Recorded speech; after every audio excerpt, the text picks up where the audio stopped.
दोस्तों आपने होंडा का नाम तो ज़रूर सुना होगा। ये एक वर्ल्ड फेमस कंपनी है। लेकिन क्या आप जानते हैं कि एक समय ऐसा भी आया था जब होंडा इंडिया के गुड़गांव प्लांट में इतना बड़ा इंडस्ट्रियल कॉन्फ्लिक्ट हुआ कि वो पूरे देश की खबरों में छा गया था। जी हाँ दोस्तों, हम बात करने वाले हैं Honda motorcycle and scooter India strike case की, जो 2005 में हुआ था। ये एक ऐसी रियल स्टोरी है जहाँ वर्कर्स और मैनेजमेंट के बीच के रिलेशंस पूरी तरह टूट गए थे।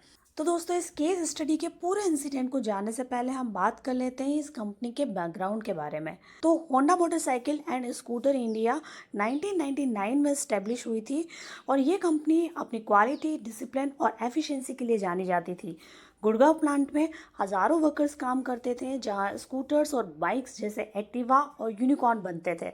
सब कुछ नॉर्मल चल रहा था, लेकिन धीरे धीरे वर्कर्स और मैनेजमेंट के बीच में टेंशन बढ़ने लगा। ये इंसिडेंट था 2005 का, जब Honda motorcycle and scooter India के गुड़गांव प्लांट में वर्कर्स ने better working conditions, fair wages और परमानेंट एम्प्लॉयमेंट की डिमांड की।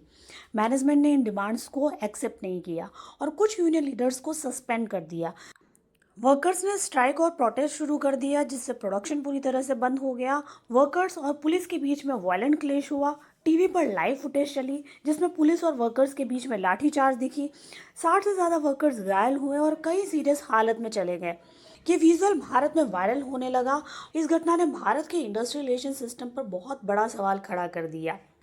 इस इंसिडेंट के बाद हरियाणा गवर्नमेंट ने इस इशू को इंडस्ट्रियल डिस्प्यूट एक्ट 1947 के तहत इंडस्ट्रियल डिस्प्यूट घोषित कर दिया। इसीलिए गवर्नमेंट ने एक लेबर कमिश्नर को अपॉइंट किया, जो दोनों पार्टीज यानी मैनेजमेंट और वर्कर के बीच में कॉन्सिलेशन करवाए। Under section 12 of the industrial dispute act, labour commissioner ने दोनों पक्षों की बात को सुना। वर्कर्स ने सस्पेंशन वापस लेने और वर्किंग कंडीशन सुधारने की मांग रखी। वहीं मैनेजमेंट ने कहा कि डिसिप्लिन और प्रोडक्शन को बनाए रखना ज़रूरी है। इस प्रोसेस में दोनों साइड्स को अपनी बात रखने का मौका मिला। ये स्टेप इंडस्ट्रियल रिलेशन सिस्टम में पहला पीसफुल सोल्यूशन मैकेनिज्म था। काफ़ी डिस्कशन और गवर्नमेंट प्रेशर के बाद में कॉन्सिलेशन सक्सेसफुल हुआ। दोनों पार्टीज़ के बीच एक रिटर्न सेटलमेंट हुआ, जिसमें सस्पेंडेड वर्कर्स को वापस नौकरी पर ले लिया गया। मैनेजमेंट ने कुछ डिमांड्स पर वेजेस रिवीजन और सेफ्टी कंडीशन सुधारने का आश्वासन दिया। वर्कर्स ने एग्री किया कि वे डिसिप्लिन मेंटेन करेंगे और प्रोडक्शन को रिज्यूम करेंगे।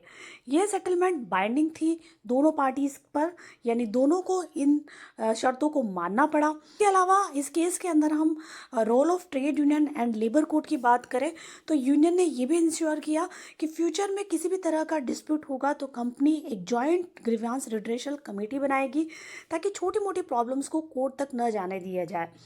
अगर सेटलमेंट फेल होता है तो ये केस लेबर कोर्ट या इंडस्ट्रियल ट्रिब्यूनल को भेज दिया जाएगा। लेकिन गवर्नमेंट ने टाइमली इंटरवेंशन किया, इसलिए ये स्टेप जो है वो अवॉइड किया गया। इसके बाद होंडा मैनेजमेंट को अपना स्टैंड जो है वो सॉफ्ट करना पड़ा। सस्पेंडेड वर्कर्स को वापस लिया गया। लेकिन जैसा कि हम जानते हैं कि ट्रस्ट एक बार जब टूट जाता है तो दोबारा बनाना बहुत मुश्किल होता है। तो कंपनी ने धीरे धीरे ऑटोमेशन को बढ़ाया, परमानेंट जॉब जो है उनको कम कर दिया। तो इस पूरे केस से हमें ये लर्निंग होती है कि इंडस्ट्रियल डिस्प्यूट्स को लीगल फ्रेमवर्क के जरिए पीसफुली सेटल किया जा सकता है। कंसिलेशन और जो निगोशिएशन है वो सबसे इफेक्टिव तरीका है किसी भी कॉन्फ्लिक्ट को रिजॉल्व करने का।